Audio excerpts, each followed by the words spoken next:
Assalamualaikum warahmatullahi wabarakatuh. Waalaikumsalam warahmatullahi wabarakatuh.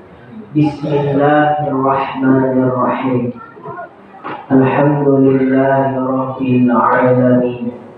Allahumma salli wa sallim wa barik ala sayyidina Muhammadin wa ala alihi wa ashabihi ajma'in. Subhanaka la ilma lana illa ma 'allamtana innaka antal alimul hakim. Rabbi shrah li sadri wa yassir li amri wahlul 'uqdatam min lisani yafqahu qawli. Allahumma rzuqna fahman nabiyyin wa hifzal mursalin wa ilhamal malaikatil muqarrabin birahmatika ya arhamar rahimin wa la haula wa la quwwata illa billahil aliyyil azim. Alhamdulillah, segala puji syukur kehadirat Allah Subhanahu wa taala yang telah memberikan nikmat kesehatan dan kesempatan kepada kita semua, sehingga pada malam yang berbahagia ini kita dapat bertemu kembali untuk melanjutkan kajian kita sebagaimana biasa, yang mana malam hari ini terjadwal kajian kita adalah kajian tauhid dengan membaca kitab Aqidatun Najim, yang pembahasan kita sudah sampai kepada sifat salbiyah qiyamuhu ta'ala binafsihi. Salawat beriring salam tidak lupa pula kita hadiahkan kepada junjungan kita baginda Nabi Muhammad sallallahu alaihi wasallam. Allahumma shalli wa sallim wa barik alaihi. Mudah-mudahan dengan banyaknya kita bersalawat kepada beliau, kita ini termasuk salah satu di antara umatnya yang mendapatkan syafaat di hari akhir kelak. Amin ya rabbal alamin. Yang saya muliakan dan hormati tuan-tuan guru, para ustaz, ustazah, muallim, muallimah, para jamaah, bapak, ibu, hadirin wal hadirat rahimahumullah. Malam ini kita jadwalnya lebih awal ya. Biasa jam 9, ini kita lebih awal ke apa? Biar lebih banyak yang dibaca. Nah, lebih cepat, lebih baik. Pembahasan kita melanjutkan kajian yang terdahulu, yaitu tentang sifat salbiyah qiyamuhu ta'ala binafsih. Kitab yang Arab Melayu halaman 20, baris yang kedua dari atas. Latin 54. halaman 54. Bismillahirrahmanirrahim. Qala al-mu'allif rahimahullah wa nafa'ana bihi wa bi'ulumihi fid dharaini amin ya mujibas sa'ilin. Kata musannif, yaitu Imam As-Sanusi, wa qiyamuhu ta'ala binafsihi. Artinya yang kelima daripada sifat yang wajib bagi Allah Ta'ala itu qiyamuhu binafsihi. Artinya berdiri Allah Ta'ala dengan sendirinya. Ya, qiyamuhu ta'ala binafsihi, berdiri Allah Ta'ala dengan sendirinya. Boleh gak sekiranya kalau diterjemahkan berdiri Allah Ta'ala dengan dirinya? Ya?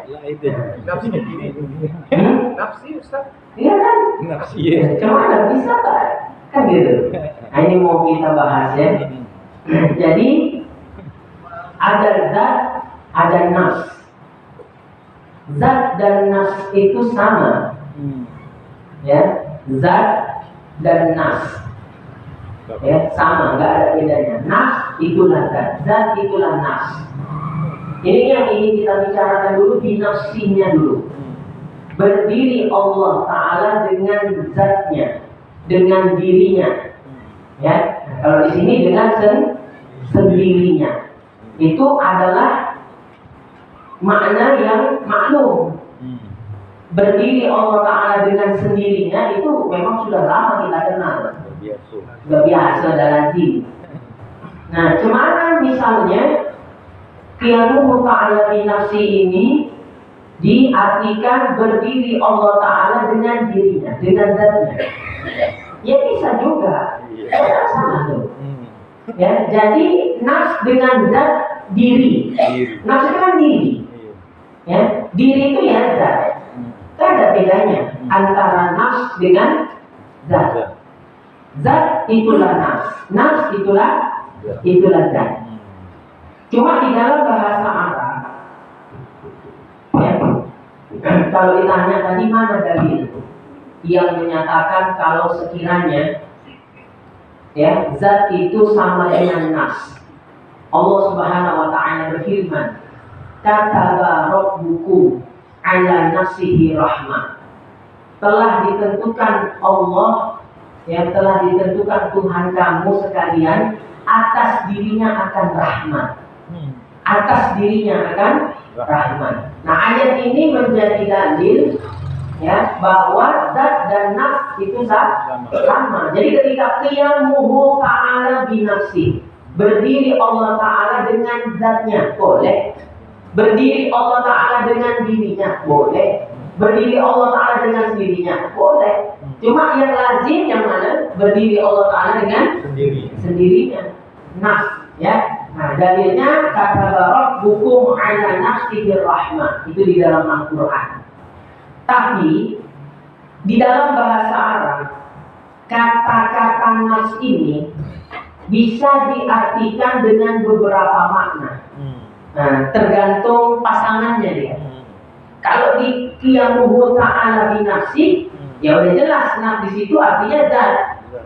Ya, artinya adalah zat. Bisa juga nafs di situ diartikan darah. Contoh dalam fikih, mala nafsa sa'ilatun la yunajjisuhul ma'a.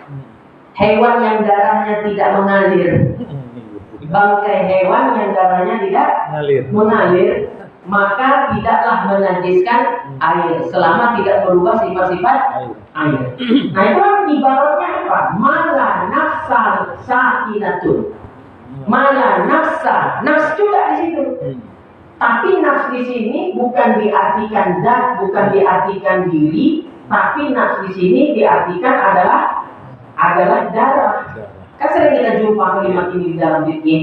Mala nafsa lahu sa'ilatun la yunajjisuhu ya al-ma'a. Nah, bahwa bangkai hewan yang darahnya tidak mengalir ya, maka tidak bisa dinajiskan, ya tidak dapat menajiskan air selama air itu tidak berubah salah satu sifatnya. Nah, di situ menggunakan kata nafs, mala nasalahu sa'ilatun la yunajjisuhul ma'a.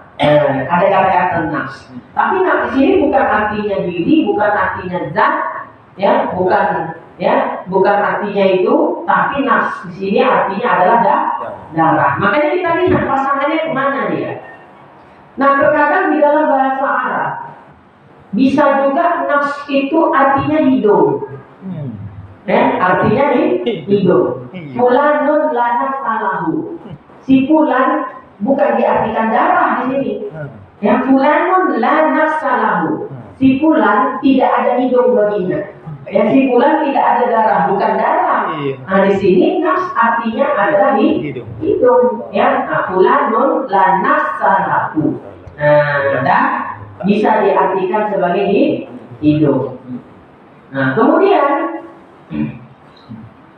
bisa juga nafs itu diartikan siksa, diartikan azab. Contohnya ayat surah Al-Imran ya, ayat 28. Allah berfirman wa yuhajjirukumullahu nafsahu. Nah, kan nafsahu. Nah, di situ ya diberi takutkan kamu oleh Allah Ta'ala akan siksanya. Jadi kamu diancam oleh Allah Ta'ala dengan nafsahu. Nah, bukan dengan dirinya, tapi dengan siksanya. Ulama tafsir menafsirkan ya lapas nafsahu di dalam ayat wa yuhajjirukumullahu nafsahu. Nafsahu di situ adalah siksa. Ya. Jadi nafs bisa diartikan dengan beberapa makna, tergantung pasangan dari kalimat itu. Ya, ketika disebut qiyamuhu ta'ala bi nafsi, nafs gitu kan? Nafs di situ bermakna zat atau diri. Ya, telah berdiri Allah wa qiyamuhu ta'ala bi nafsi, berdiri Allah Ta'ala dengan sendirinya, dengan zatnya, dengan dirinya. Ya, nah, itu kalau nafs pada pasangan qiyamuhu ta'ala bi nafsi. Bisa juga nafs tadi diartikan ya sebagai darah. Darah tadi malah nafsalahu sa'ilatun la yunajjisuhul ma. Nah, itu diartikan sebagai darah. Bisa juga minum. Ya. Pak Isa la nafsalahu. Pak Isa ada hidung. Ya, itu kiasan juga tuh untuk orang yang hidungnya yang pesek gitu kan. Nah, fulan la nafsalahu. Nah, gitu dia. Tak ada hidung, bukan berarti betul-betul tak ada hidung. Ya, maksudnya tidak mancung hidungnya.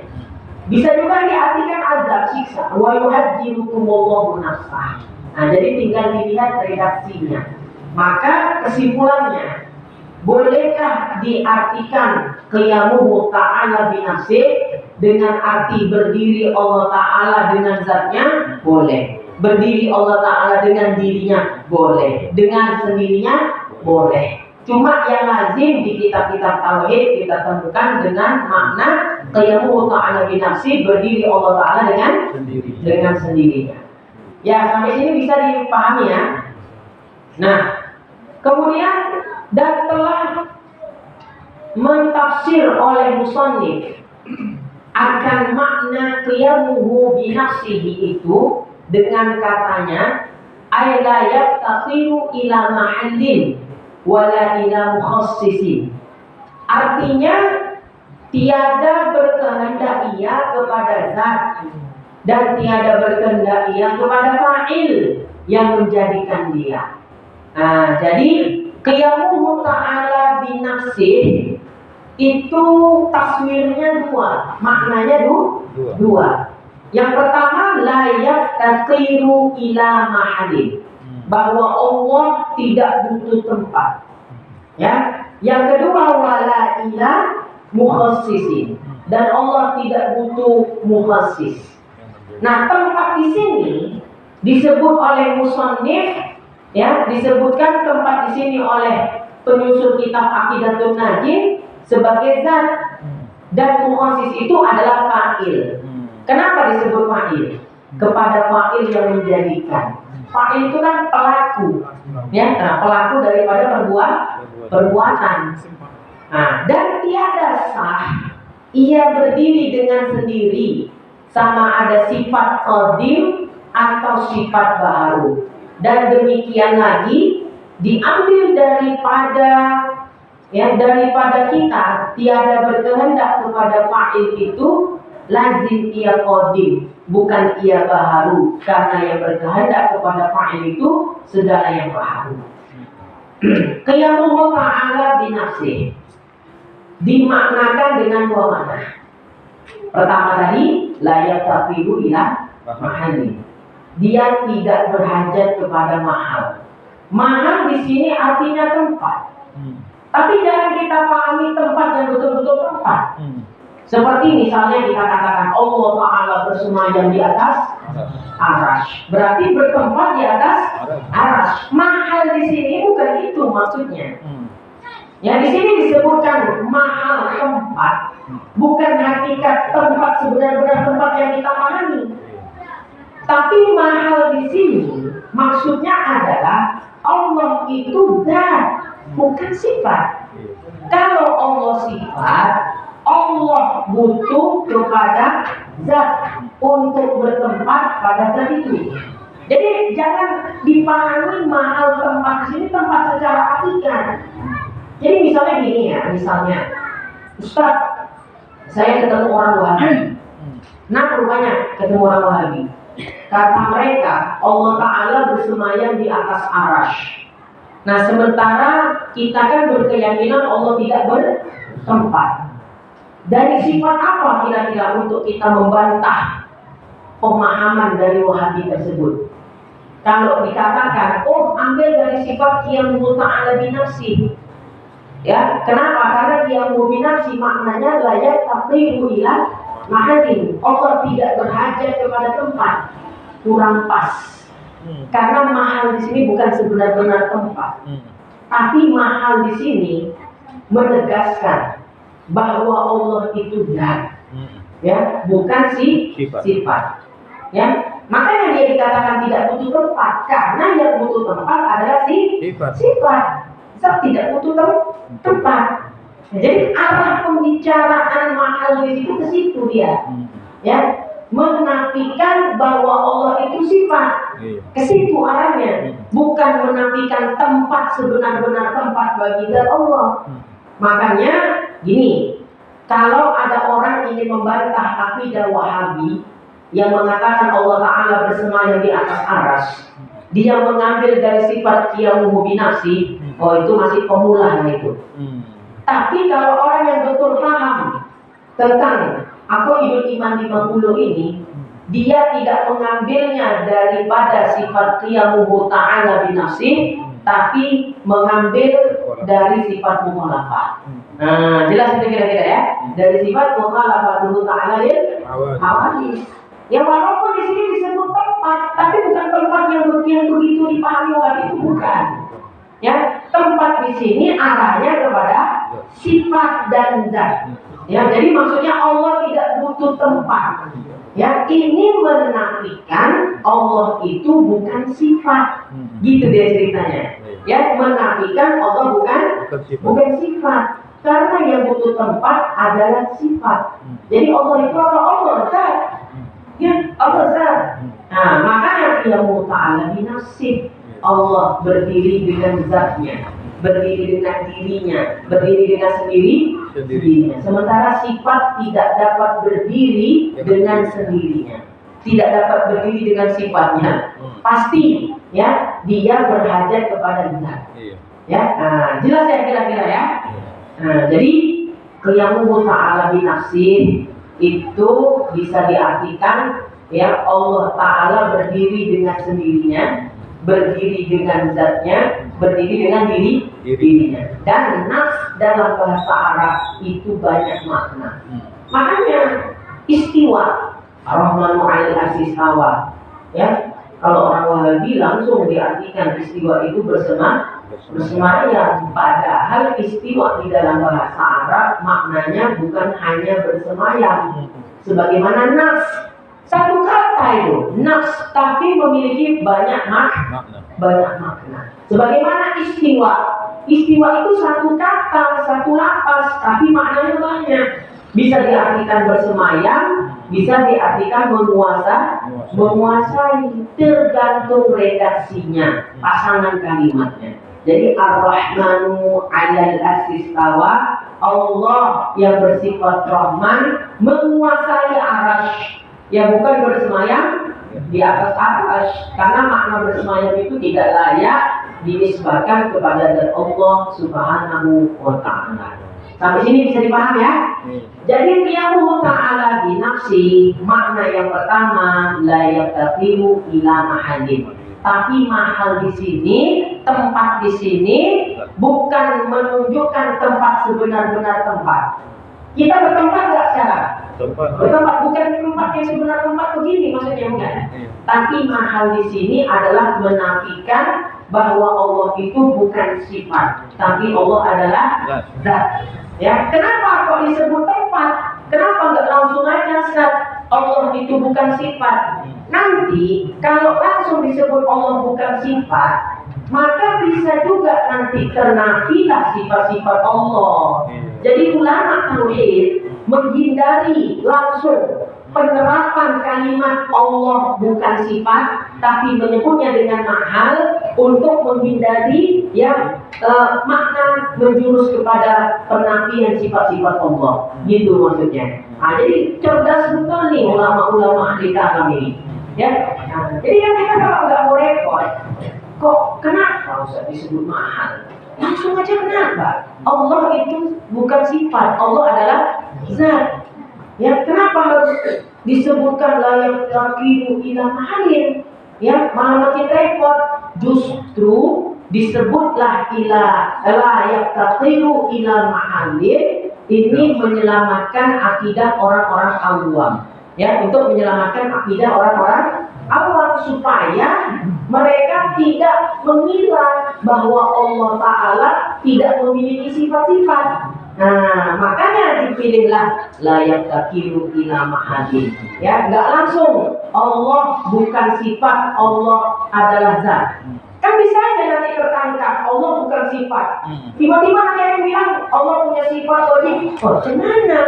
Kemarin bilangnya Allah bukan sifat, sekarang bersifat. Nah, gimana ya kalian ini kata mereka? Nah, orang awam kan gitu ya. Jadi untuk menghindari pemahaman-pemahaman menjurus kepada penafian bagi sifat-sifat Allah Ta'ala, maka ulama ahli kalam, ulama tauhid tidak langsung tujuh poin menyebutkan Allah itu bukan sifat, Allah itu adalah zat, tapi dengan kalimat layak tafiru ila mahalin. Gitu ya. Jelas ya kira-kira ya? Wah, ini yang memang luar biasa ulama-ulama kita ini. Selama ini kita mikir ya ngaji tauhid nggak pernah kepikiran ke situ kan? Ya, yang Ta'ala binafsi juga ya kita ngaji dari dulu sampai sekarang. Tapi kita nggak pernah mikir kenapa nggak langsung Allah itu bukan sifat tapi zat, langsung aja kenapa?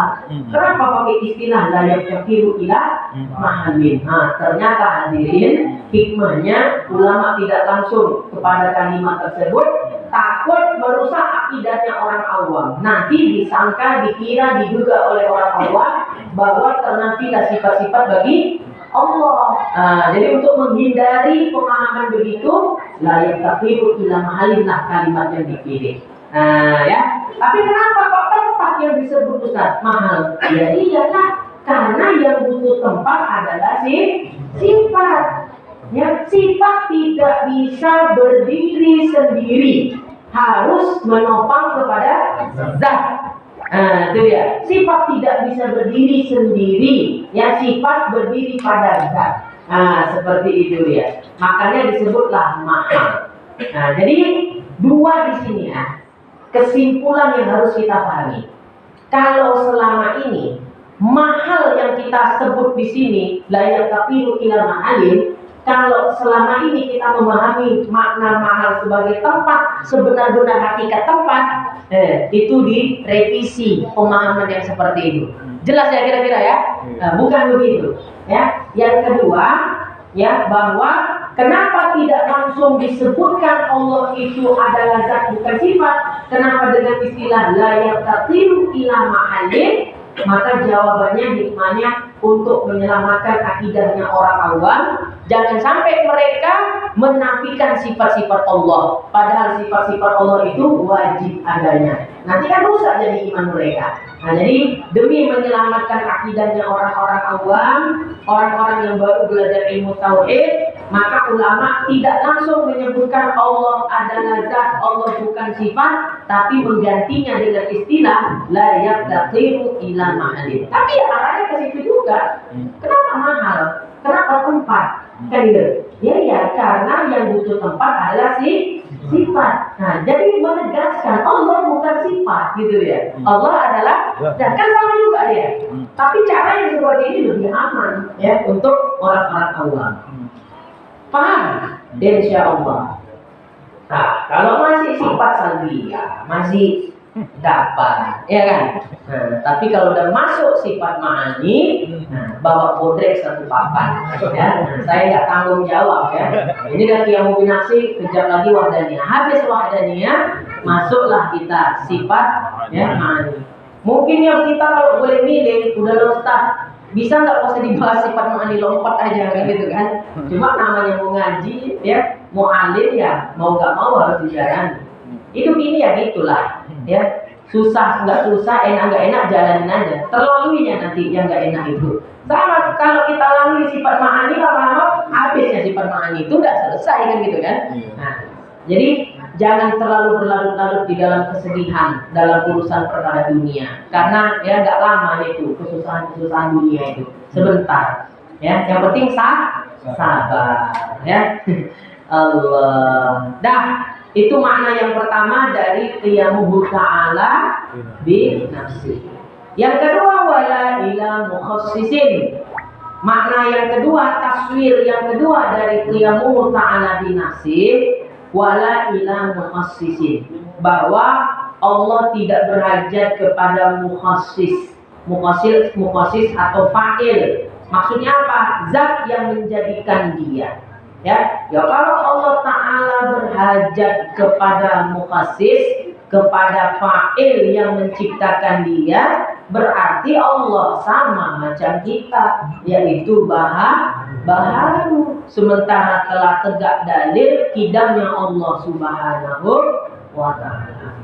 Dan tiada sah ia berdiri dengan sendiri, sama ada sifat qadim atau sifat baharu. Nah, sama sifat itu nggak bisa berdiri dengan sendirinya, dia berdiri pada zat. Sama ada sifat yang qadim. Sifat yang qadim itu sifat siapa? Sifat Allah, berdiri pada zat Allah. Makanya sifat ma'ani, ya kalau dalam kitab Arab seperti Fathul Majid, ya al-qudratu, ya wahia maujudatun, dia itu maujud. Qaimatun bidzatihi ta'ala, dia berdiri pada zat Allah. Jadi sifat-sifat Allah itu ya adalah qadim. Sebab semua yang berhubungan dengan Allah, sama ada zatnya, sama ada sifat-sifatnya, qadim lah itu dia. Zat Allah qadim, maka sifat Allah juga qadim. Ya, maka sifat yang qadim pun berdiri pada zat, tidak bisa berdiri dengan sendirinya. Nah, begitu ya. Apalagi sifat yang baru, dia juga berdiri pada zat. Dan demikian lagi, diambil daripada kata tiada daripada kita apa kata tuh? Kata. Ya, daripada kata tiada berkehendak, kepada fa'il, maksudnya wala ila mukhassisin tadi Arabnya, itu lazim ia qadim. Ya. Nah, jadi kan wala ila mukhassisin dapat dipahami dari kalimat itu. Allah tidak butuh mukhassis. Allah tidak butuh zat yang menciptakan dia. Itu kan mengarah kemana coba? Kepada qadimnya Allah Subhanahu wa Ta'ala.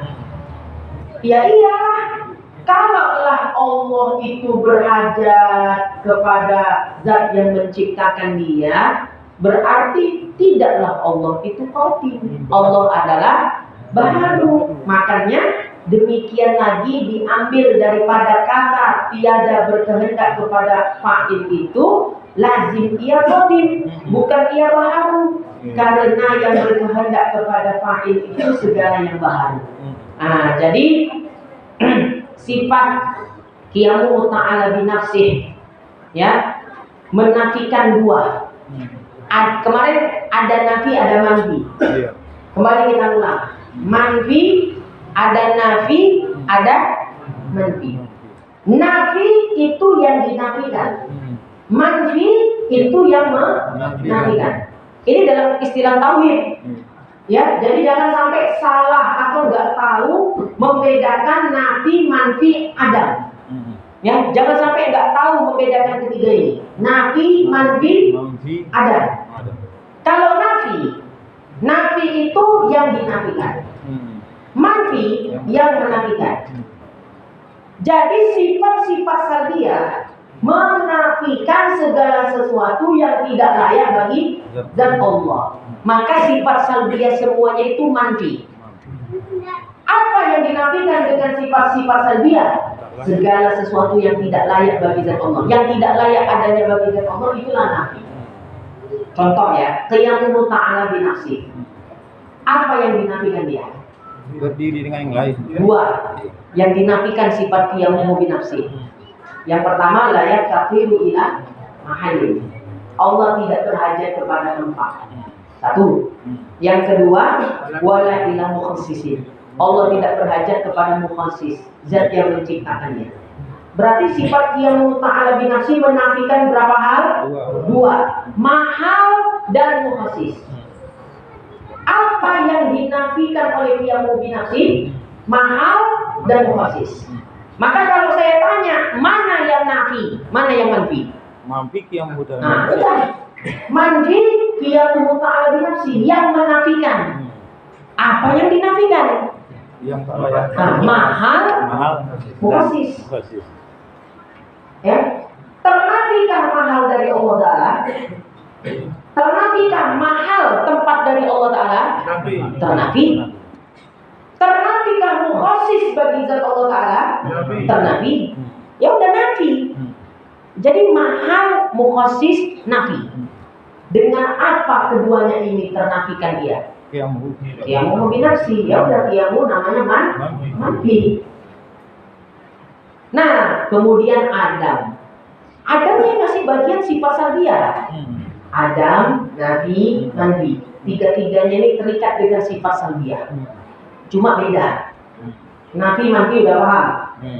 Sifat salbiah, ya sekarang Adam atau Adami atau Makdum. Apa yang termasuk sifat-sifat yang adami? Sifat salbiah. Ya, kalau sifat ma'ani, maujud tadi kan, berdiri pada zat Allah. Allah wajib bersifat dengan sifat-sifat ma'ani. Sifat ma'ani itu maujud dan dia berdiri pada zat. Nah, kalau sifat-sifat salbiah, dia tidak berdiri pada zat Allah, tapi wajib Allah bersifat dengan sifat-sifat itu. Itulah namanya Adam. Dapat paham? Bukan Nabi. Nabi bukan Adam, Adam bukan Nabi. Nabi itu betul-betul tak ada. Seperti Maha Mukhasis Nabi, bukan Adam. Bisa ya? Jadi berapa kali tiga? Adam, Nabi. Ketiga istilah ini terikat atau terkait erat dengan sifat salbiah. Ingat-ingatlah tuh. Ingat. Jadi Adam itu bukan Nabi. Adam itulah sifat salbiah. Ya, bukan dia nggak ada sama sekali, bukan. Itu kalau nggak ada sama sekali bukan Adam, tapi Nabi. Nah, sementara kita yang mengaji tauhid masih banyak yang bingung membedakan Nabi dengan Adam. Adam itu dianggap sesuatu yang tidak ada sama sekali. Kalau sesuatu yang nggak ada sama sekali, ya Nabi. Adam itu lain. Adam itulah sifat salbiah. Allah bersifat nggak dengan sifat salbiah?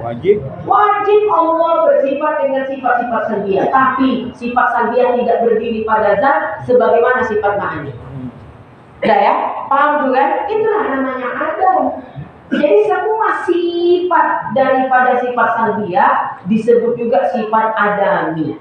Ya, itu dia. Maujud, makdum, hal, amrun, edi. Ya, kembali ke situ juga ya. Ya Allah.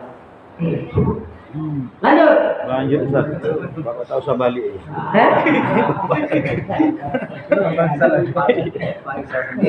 Mudah-mudahan diingat ya. Nabi, mandi, Adam. Makanya ada sini yang namanya Adam. Nanti hilang aja dia ya. Tak ada. Jadi kalau kasih nama maujud, gampang panggilnya. Ya kalau Adam mah. Tak di mana, awak di mana dia di mana. Ya Allah. Dah ya, ingat-ingat dari istilahnya. Nabi, mandi, Adam. Dan tafsir qiyamu ta'ala binafsi dengan tiada berkehendak kepada tiap-tiap daripada mahal dan mukhasis itu istilah bagi setengah mutakallimin dan yaitu yang masyhur. Dan pada istilah setengah mereka itu bahwasannya dengan makna tiada berkehendak kepada mahal jua, maka hanyalah karena bahwa tiada berkehendak kepada mukhasis itu maklum daripada sifat kita. Ngerti nggak maksudnya? Ya, baca sekali lagi ya. Tafsir qiyamu ta'ala binafsi. Ya. Nah, dengan tiada berkehendak kepada tiap-tiap daripada mahal dan mukhasis. Allah tidak berkehendak berhajat kepada mahal dan mukhasis.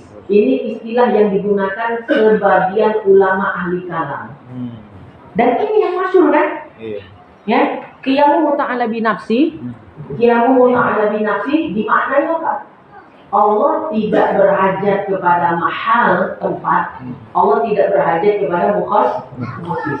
Dari dulu sampai sekarang kita ngaji ini enggak maknanya. Iya. Ya, qiyamu ta'ala bi nafsi. Nah, ada makna yang lain. Dan pada istilah setengah mereka itu, setengah ulama ahli kalam yang lain, dengan makna tiada berkehendak kepada mahal jual, maka hanyalah karena bahwa tiada berkehendak kepada mukhasis itu maklum daripada sifat tidak. Artinya sebagian ulama ya, kalau ini yang kita umrah ya, yang mubinasi dimaknakan dengan dua taswir kan. Iya. Dari dulu kita ngaji tauhid sampai sekarang, ketika disebut qiyamu ta'ala binafsi, pasti yang dinafikan dua, mahal dan mukhasis. Nah, sementara sebagian ulama ahli kalam yang lain tidak memasukkan mukhasis ke dalamnya, yang hanya menafikan mahal. Kenapa enggak memasukkan mukhasis? Karena mukhasis itu sudah masuk kepada sifat tidak. Pembahasan kita. Coba ya, Iya. Allah tidak butuh mukhasis, Iya. tidak butuh zat yang menciptakan dirinya. Nah, berarti kan kalau Allah butuh kepada zat yang menciptakan dirinya, Ya baru. baru kan. Nah, disebut Allah tidak butuh mukhasis, berarti kan Allah tidak. Ngapain dibahas lagi di qiyamu binafsi? Iya. Udah satu aja. Ngerti ya maksudnya ya? Jadi ulama ahli kalam berbeda pendapat di dalam memaknai sifat qiyamu binafsi. Iya. Ya, berbedanya bukan perbedaan yang signifikan, enggak. Cuma dalam pemaknaan. Kalau yang selama ini masyhur dari zaman kita budak-budak sampai sekarang nih kita mengaji tauhid, qiyamu ta'ala binafsi mesti diartikan dua taswir. La yaqimu ila mahalin, Allah tidak berhajat kepada mahal tempat, wala ila mukhassisin, Allah tidak berhajat kepada mukhassis, zat yang menjadikan dirinya. Tidak berhajat kepada mahal, tidak berhajat kepada mukhassis. Betul nggak ini dari dulu begini? Iya. Nah, tapi sebagian ulama ahli kalam nggak mau ribet-ribet. Qiyamu ta'ala binafsi dimaknakan dengan satu nafi. Ya, satu nafi. Apa yang dinafikan? Mahal saja. Mukhasis nggak disebutkan di situ. Kenapa? Mukhasis itu udah ada bahasanya adalah pembahasan sifat tidak. Nangkep nggak? Paham nggak? Iya. Jadi nggak usah mengulang bahasan gitu. Kalau saya lebih suka kayaknya yang kedua ini Pak Isa. Iya. Ya kan? Ya kan? Mukhasis balik-balik nggak baliknya kepada sifat tidak baru. Kalau Allah berhajat kepada mukhasis berarti Allah baru. Dan ketika dikatakan Allah tidak berhajat kepada mukhasis berarti Allah tidak atau qadim. Kan dibahas sifat qadim. Ya, kidam bahkan dia sifat salbiyah yang pertama dibahas. Wujud kidam sifat salbiyah yang pertama. Jadi ngapain lagi dimasukkan mukhasis di sini? Cuma ya, ini jarang kita temukan. Nah, jarang kita temukan. Dari dulu kitab apapun yang kita baca, yang kita kajikan, ya dalam pembahasan ilmu kalam atau ilmu tauhid, qiyamu ta'ala binafsi mesti ditaswirkan, digambarkan dengan penafian dua hal. Apa yang dinafikan pertama? Mahal, yang kedua dari dulu. Nah, ini untuk nambah wawasan, ya, untuk menambah wawasan kita. Ngerti nggak maksudnya nih? Ya, nah itu jadi cara menjelaskannya gitu. Nanti mana tahu ada yang mau ngajar kitab Aqidatul Najim. Ya, jadi ada yang nafinya cuma mahal saja, ada yang nafi mahal dan mukhasis. Yang kita pelajari yang mana yang masyhur? Mahal dan mukhasis. Itu yang masyhur. Kan di kitab itu disebutkan dan ya itu yang masyhur. Jelas? Lanjut. Ketahui olehmu bahwa segala maujudat itu dengan nisbah kepada mahal dan mukhasis ada 4 bahagi. Segala sesuatu yang maujudat Ya, sesuatu yang ada. Maksudnya yang ada yang dilihat, bukan itu maksudnya. Maujud di sini ada saja gitu ya, bukan maujud ada dan bisa dilihat. Segala yang sesuatu yang ada itu ada 4 bagian. Sesuatu yang ada 4 bagian. Nah, satu bagian yang pertama, tiada berkehendak ia kepada mahal dan tiada berkehendak ia kepada mukhasis. Dia nggak butuh tempat, dia nggak butuh mukhasis, dan yang menciptakan dia. Apa itu? Yaitu zat Allah. Zat Allah Ta'ala nggak butuh tempat. Zat Allah Ta'ala nggak butuh mukhasis. Tapi mahal tempat di sini tadi maksudnya adalah zat Allah itu ya zat, bukan sifat, bukan tempat, betul-betul tempat. Nah, gitu ya. Ya, jadi segala sesuatu yang ada itu ada 4. Ya. Nah, yang pertama, dia tidak berhajat kepada mahal, nggak berhajat kepada tempat, juga tidak berhajat kepada mukhasis, pencipta. Siapakah ini? Yaitu zat Allah Ta'ala. Jadi zat Allah Ta'ala itu tidak berhajat dia kepada tempat, tidak berhajat dia kepada mukhasis. Bisa? Dan satu lagi, yang kedua berarti berkehendak ia kepada keduanya. Dia butuh kepada mahal, tempat, butuh juga kepada mukhasis. Nah, apakah dia? Yang butuh kepada tempat, butuh kepada mukhasis secara bersamaan. Arab yang baharu. Segala Arab yang baharu apa enggak? Baharu. Ya, berubah-ubah. Arab dia berhajat kepada tempat, berhajat juga kepada yang menciptakan. Arab, kenapa berhajat kepada tempat? Pertanyaan memangnya bisa berdiri Arab tanpa mahal? Tidak. Ya, bisakah Arab berdiri tanpa mahal? Sifat berdiri tanpa tempat? Tidak bisa. Yang namanya Arab, sifat itu berdiri kepada mahal tempat, yaitu zat. Ya, nah, kemudian dia juga butuh kepada mukhasis. Ya, butuh kepada zat yang menciptakan dia. Nah, itulah dia. Itu bagian keberapa? Kedua. Butuh kepada mahal, butuh kepada mukhasis. Apa dia? Arab yang baharu. Nah, jelas? Dan satu lagi, berarti yang keberapa? Yang ketiga. Ya, tiada berkehendak ia kepada mahal. Ingat kalimatnya, enggak butuh tempat dia. Dan berkehendak kepada mukhasis. Ya, dia tidak butuh mahal, enggak butuh tempat, tapi butuh mukhasis. Nah, ini yang ketiga. Siapa dia? Dia adalah zat segala yang baharu. Yang namanya zat itu, ya, yang butuh tempat itu sifat. Kalau zat enggak butuh tempat. Nah, zat yang baharu, diri kita ini, ya, nah, diri kita ini kan zat, ya. Nah, di mana jadi bagian ketiga, tiada berkehendak kepada mahal, nggak butuh tempat, nggak butuh mukhasis. Siapa itu? Zat segala yang baharu. Ya seperti zat kita. Zat kita tidak butuh mahal, juga tidak butuh, tapi butuh kepada mukhasis. Loh, gimana pula Ustaz? Ya, dikatakan zat baharu tidak butuh tempat, padahal awak nih bertempat. Ngerti kan? Makanya Dawak bilang dari awal, mahal ini jangan ditafsirkan tempat secara hakikat macam tempat awak. Udah ngerti ya? Karena dikasih tahu dari awal, mahal ini bukan ke situ ada ceritanya. Tempatnya bukan tempat macam itu tempat ini, bukan.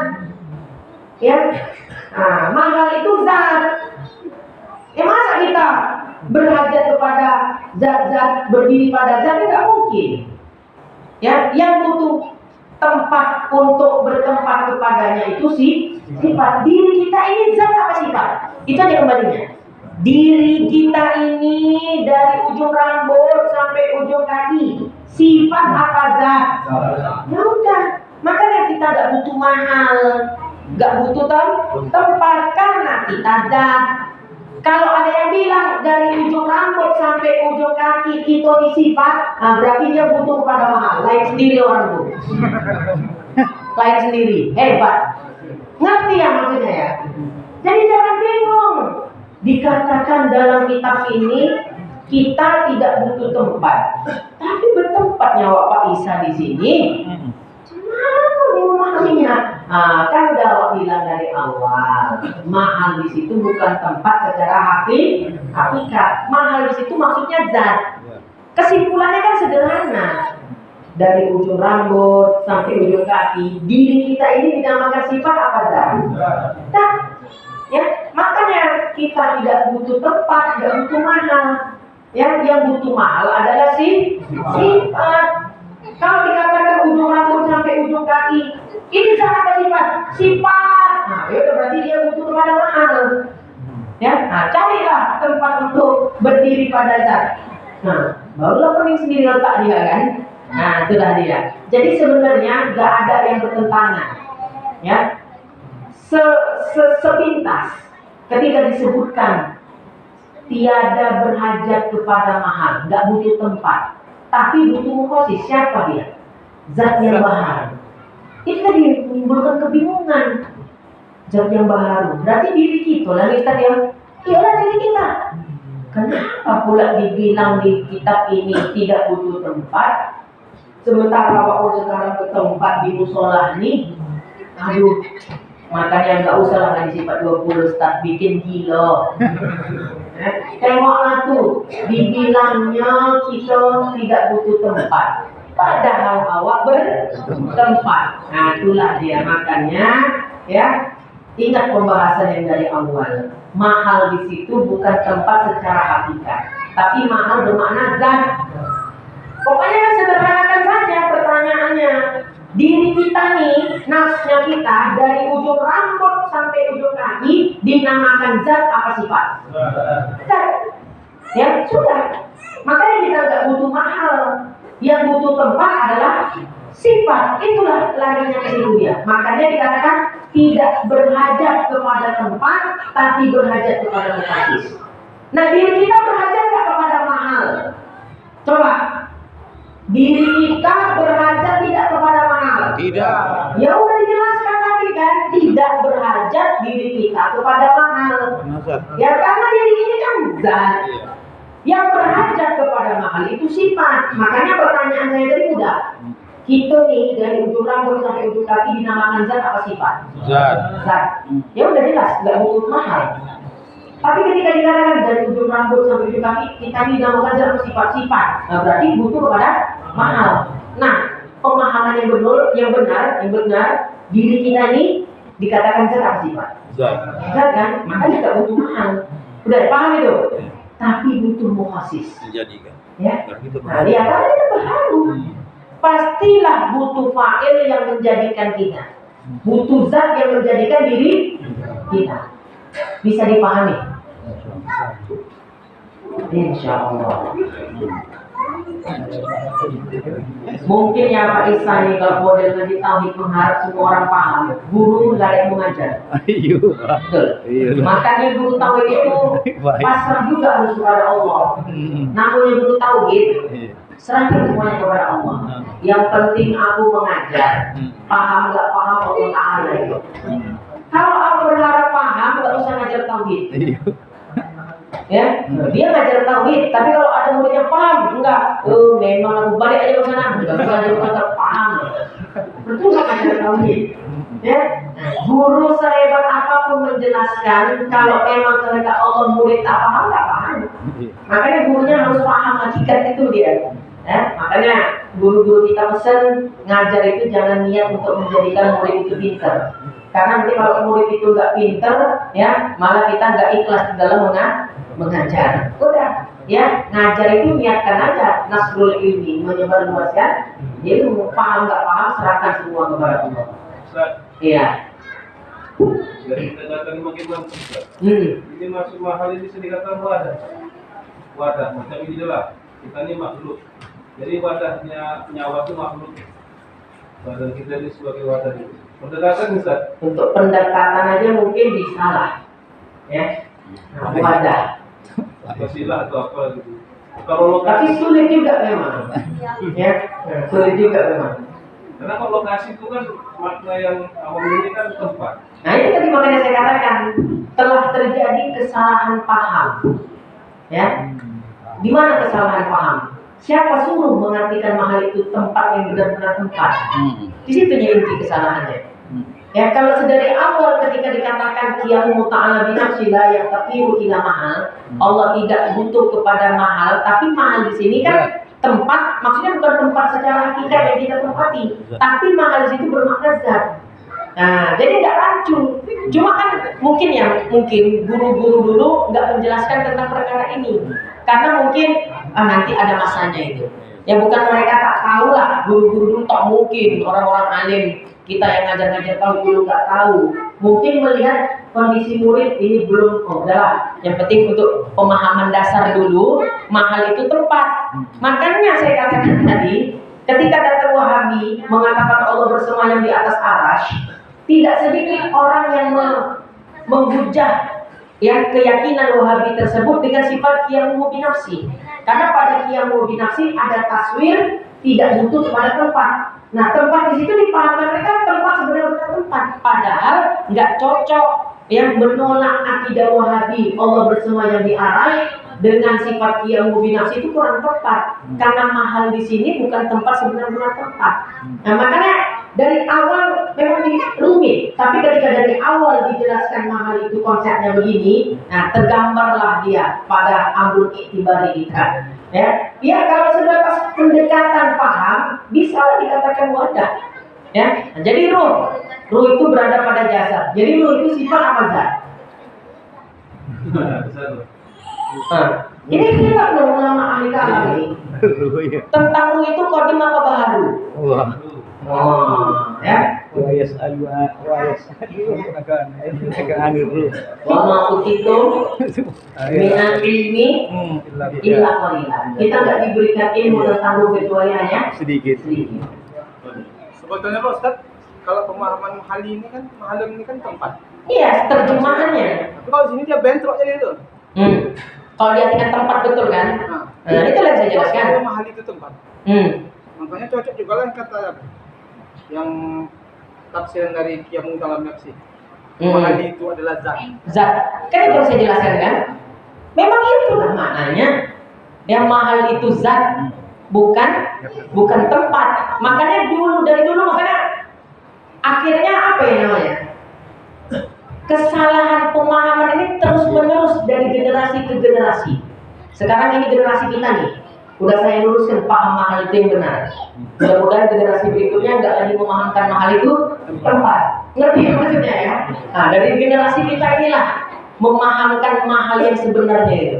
Cuma di ujung Ustaz malah pada tempat itu sebenarnya tak dikenal. Misal pada hafalan kami dulu lah. Qiyamu ta'ala binafsihi artinya berdiri Allah Ta'ala dengan sendirinya. Arti berdiri Allah Ta'ala dengan sendirinya tidak berkehendak kepada zat tempat pendiriannya, karena dia zat. Dan tidak berkehendak kepada yang menjadikan, karena dia yang menjadikan. Seperti itu. Udah betul itu. Yang dihafal tempat tak ada. Nggak ada kan? Nah, inilah paham tauhid dari kota. Jujur, ini paham tauhid dari kota nih. Memaknakan mahal itu tempat. Memang bukan tempat zat, mahal itu zat. Ya. Nah, jadi kan udah jelaskan. Kenapa Ustaz nggak langsung aja qiyamu ta'ala binafsi diartikan bahwa Allah itu adalah zat bukan sifat? Itu tadi ulama nggak menegaskan itu secara tegas. Khawatir nanti terkesan ada pemahaman menafikan sifat-sifat. Padahal bukan ke situ arahnya. Akhirnya layak takiru bila mahal. Tapi mahalnya bukan tempat ya. Kan udah ada hafalan Isa itu betul. Ya, zat. Nah, jadi jangan diartikan lagi mahal itu dengan makna tempat dengan hakikat tempat seperti kita. Karena bertolak belakang kan dengan yang kita paham di sini tadi. Bahagian ketiga, tiada berkehendak kepada mahal, tiada berkehendak kepada persis. Nah kalau diartikan tiada berkehendak kepada mahal di situ tempat, itulah tadi rancu. Ya zat yang baharu. Berarti kan kita, dirinya kita. di kitab ini dikatakan tidak butuh tempat, tapi kita bertempat. Nah, dari situ udah salah dia menafsirkan mahal itu. Padahal mahal di sini maknanya bukan tempat dengan hakikat tempat itu, bukan ya. Nah, akhirnya memang betul katanya orang-orang belajar sifat 20 dibikin gila katanya, morning ya. Nah, zat baharu tidak butuh mahal, padahal awak bermahal, tidak butuh tempat, padahal awak bertempat. Gimana nih makanya ini? Makanya mengajar tauhid sama guru, ya kan? Nah, jangan baca-baca kitab sendiri, dipahami sendiri ya. Nah, ya nanti bahaya ya. Baik. Jadi ya untuk pendekatan paham-paham kepada orang awam ya bisalah dimaknai seperti itu. Ya tapi jangan keterusan ya. Nah, jangan keterusan, untuk dasar-dasar pemahaman saja. Jadi ruh itu sifat apa zat?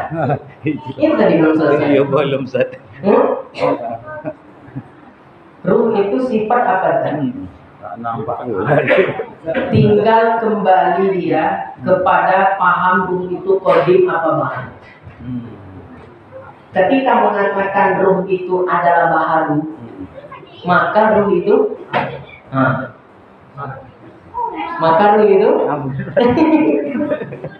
ya, ketika dikatakan ruh itu kidam, maka ruh itu zat apa sifat. Ketika dikatakan ruh itu baharu, maka ruh itu ya zat apa sifat. Nah, wa ma utitu minal ilmi illa qalila. Saya bisa mau aja menjelaskannya, tapi nggak usah. Cuma penasaran. Itu khilaf ahli kalam. Ulama berseteru itu tentang qadim baharunya ruh. Ya, maka ketika dari situ nanti ada yang mengatakan ruh itu sifat, ada yang mengatakan ruh itu zat. Ketika ruh dikatakan zat, nggak mungkin lah bertindih-tindih zat dengan zat, sementara diri ini zat, ruh itu juga zat. Katanya, oh bukan begitu. Ya, ruh itu adalah zat yang hakiki. Ya, badan ini ruh apa zat yang maknawi. Jadi begitu ya. Tapi udah masa banyak-banyak. Ya. Beramal aja elok-elok biar ruhnya selamat. Mana tadi? Hilang dia. Dan satu bagi berdiri ia dengan mahal, ya itu dia. Dan satu bagian yang lain berdiri ia dengan mahal dan tiada berkehendak ia kepada mukhasis, yaitu sifat Allah Ta'ala. Coba kalimatnya perhatikan, berdiri dengan mahal. Ya, bukan berkehendak. Ini jangan terkecoh. Ini adab kita kepada Allah. Ya, coba lihat poin pertama, kedua, ketiga. Dengan kata-kata berkehendak, apa tidak? Berkehendak kepada mahal. Contoh yang ketiga tadi, yang kedua, dan satu lagi berkehendak ia kepada keduanya, berkehendak kepada mahal, berkehendak kepada muasis. Apa tadi itu? Arab yang baru.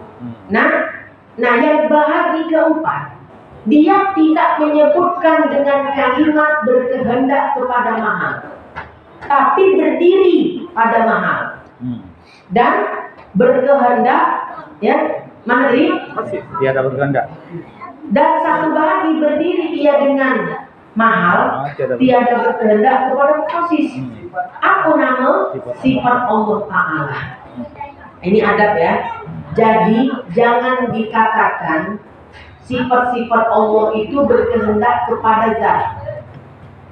Nah, coba perhatikan yang poin sebelumnya tadi, berkehendak kepada mahal, berkehendak kepada mukhasis, yaitu apa nama? Arad yang baru. Berkehendak, berarti kan berhajat, ya, arad kepada mahal, berhajat, arad kepada mukhasis. Tapi sifat-sifat Allah di sini bagus sekali nih penyusun kitab. Betul-betul menjaga adab kepada Allah. Beliau tidak menyebutkan berkehendak kepada mahal. Padahal sifat itu berkehendak nggak kepada mahal? Berkehendak. Tapi ketika menyebut sifat Allah Ta'ala, mereka tidak menyebutnya berkehendak, tapi berdiri pada mahal. Kenapa? Itulah adab. Karena antara zat dengan sifat tidak boleh seolah-olah saling berhajat, tapi saling lazimi. Antara ma'ani dengan ma'nawiyah saling melazimi. Bukan ma'ani berhajat kepada ma'nawiyah, ma'nawiyah berhajat kepada ma'ani, kan nggak boleh kan? Ya, nggak boleh seolah-olah salah satu sifat butuh kepada sifat lainnya, kan nggak boleh bagi zat Allah. Karena Allah kan nggak berhajat kepada sesuatu pun, zatnya maupun sifatnya. Maka di sini digunakan kalimat berdiri. Ya, nah, makanya tadi ya, harusnya gini ya, seandainya dikatakan gini, sifatul ma'ani, sifat-sifat ma'ani, maujud, ya. Nah, kemudian yang takiru bizatihi ta'ala, berkehendak ia kepada zat Allah. Secara akal memanglah kan sifat tidak bisa berdiri pada sifat. Ya, pada zat. Sifat tidak bisa berdiri pada zat. Berarti kan terkesan sifat berhajat kepada zat. Tapi ketika menyebut sifat Allah, sifat ma'ani, mereka tidak menyebutkan yaqtaqimu bizatihi ta'ala, tapi qaimatul bizatihi ta'ala, berdiri pada zat. Untuk menghindari kesan bahwa sifat-sifat Allah itu berhajat kepada zat. Karena nggak boleh kurang adab kepada Allah. Zat tidak berhajat kepada sesuatu pun, zat Allah. Sifat-sifat Allah tidak berhajat kepada sesuatu pun. Nah, makanya coba berdiri ia dengan mahal dan tiada berkehendak ia kepada mukhasis, yaitu sifat Allah Ta'ala. Dan ngerti ya maksudnya ya? Ya. Jadi salam hormat kita kepada si penyusun kitab, ya, ahli kalam, ya, takzim kita. Beliau sangat menjaga kepada Allah Subhanahu Wa Ta'ala. Ya, nah, walaupun secara makna akal sifat kan berdiri pada zat, sifat-sifat Allah berdiri nggak pada zat? Berdiri. Terkesan kalau nggak ada zat, nggak ada sifat. Kan seperti kesannya zat, sifat itu berhajat kepada zat. Tapi nggak boleh kan ketika itu pada zat, pada nisbahnya kepada Allah Ta'ala, itu nggak boleh dikatakan. Karena zat Allah tidak berhajat kepada sesuatu pun, sifat Allah juga nggak berhajat kepada sesuatu pun. Jadi bahasa yang benar berdiri, bukan berganda. Ya, nah di sini dia. Nah, barulah nih coba ya lihat. Dan sungguhnya, ya sesungguhnya telah jahat adab, ya buruk adab oleh Fakhruddin Ar-Razi. Wah, ya dikritik nih, Syekh ya Al-Imam Fakhruddin Ar-Razi. Ya sekira-kira ibarat ia pada bahagi ini dengan berkehendak karena karena memandang daripadanya kepada mustahil berdiri sifat Allah Ta'ala dengan sendirinya. Kalau Imam Fakhruddin Ar-Razi ya itu beda dengan ulama lainnya. Kalau ulama-ulama yang lainnya menyebutkan sifat-sifat Allah berdiri pada zat Allah, tapi Imam Fakhruddin berani menyebutkan sifat-sifat ma'ani yang takiru ila zatihi ta'ala, berkehendak sifat kepada zat. Nah, walaupun akal menerima kan, kenapa? Secara akal mustahil sifat berdiri tanpa adanya zat, betul nggak tuh? Yang dibilang Imam Fakhruddin Razi itu benar. Sifat nggak bisa berdiri tanpa zat. Tapi sungguh jahat adab, yang kata Imam Syekh Daud Al-Fatoni, ketika kita mengatakan ya bukan dengan ibarat, bukan dengan lafaz, bukan dengan ungkapan berdiri, tapi berkehendak. Ya, berkehendak sifat Allah kepada zat. Nah, kan kurang ada. Harusnya berdiri sifat Allah pada zat Allah. Harusnya begitu. Nah, ini Imam Fakhruddin Ar-Razi, beliau tuduh poin aja, berkehendak. Ya, tapi kita dibandingkan Imam Fakhruddin Ar-Razi ini tak ada apa-apanya. Ya, ulama alim. Ya, selalu dalam ilmu kalam pendapat-pendapat beliau itu juga dijadikan dikutip pendapat-pendapat beliau dalam banyak masalah ilmu kalam. Ya, baik. Jadi yang mana kalau bagi kami Ustaz? Berdiri apa berkehendak? Berdiri. Sesuai kitab-kitab tauhid yang masyhur. Ya, wahiyya kudratul. Ya, dan adalah dia kudrah. Nah, maujudatun. mawjud, qaimatun di dzati ta'ala. Berdiri kudroh itu pada zat Allah. Di mana-mana kitab tauhid itu menyebutkan qaimatun, ya, menyebutkan qaim. Bukan iftikor, ya, bukan berkehendak, tapi berdiri. Walaupun Imam Fakhruddin Ar-Razi menggunakan iftikor, ya, bukan qaim, ya, qaimatun, tapi iftikor, menggunakan kalimat berkehendak. Nah, kita nggak ikut itulah. Dalam urusan ini, kalau saya pribadi saya nggak ikut ini. Saya ikut yang aman-aman aja. Nah, awak ini orang awam, ya kan, cari yang aman-aman aja lah. Dan wajib, dikit lagi, berdiri dengan zat yang suci. Sunyi apa suci itu? Suci. Serta lalai ia daripada barang yang memberi waham oleh takbir dengan iftikor itu. Jadi artinya wajib. Ya, wajib itu maksudnya kita ini orang awam. Nah, janganlah ikut ibarat dari Imam Ar-Razi. Wajib, kata Syekh Daud Al-Fatani, wajib kalian menghindarkan iftikor, tapi qaimatun. Jangan katakan berkehendak, tapi katakan berdiri. Wajib, ya, wajib, ya. Nah, itu kita katakan. Nah, wajib. Maksudnya Syekh Daud Al-Fatani bagus untuk menyelamatkan akidah orang awam.